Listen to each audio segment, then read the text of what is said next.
Pemirsa, tewasnya seorang mahasiswi Universitas Sriwijaya Fakultas Teknik di kosan Gang Lampung 1, Kelurahan Timbangan, Kecamatan Indralaya Utara, Kabupaten Ogan Ilir, masih menjadi penyelidikan Polres Ogan Ilir.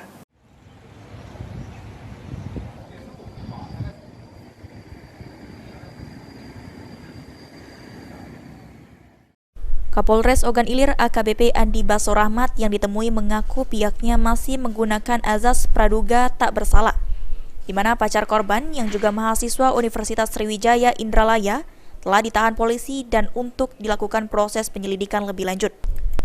Tersangka Dian Putra berasal dari Jalan Lintas Sumatera nomor 4 RT 10 RW 5, Desa Sungai Ulak, Kecamatan Nalo Tantan, Kabupaten Merangin, Provinsi Jambi.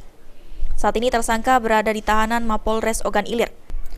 Tersangka terancam dengan pasal 428 ayat 2 Undang-Undang Republik Indonesia nomor 17 tahun 2023 tentang tindak pidana aborsi hingga menghilangkan nyawa dengan ancaman hukuman di atas 5 tahun penjara. Andi mengatakan jenazah korban kemudian dibawa ke Rumah Sakit Bayangkara, Palembang guna akan dilakukan otopsi. Namun pihak keluarga tidak berkenan untuk dilakukannya otopsi. Dan jenazah korban dibawa langsung pihak keluarga ke rumah duka di Provinsi Sumatera Barat.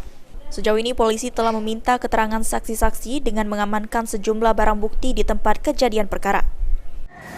Kemudian ini perlu kita dalami lagi dari mana, gitu loh. Dan itu pun kita tahan dari laki-laki atau teman dekatnya dari yang meninggal ini masih praduga tak bersalah. Gitu. Paham ya? Ahmad Romawi, PAL TV.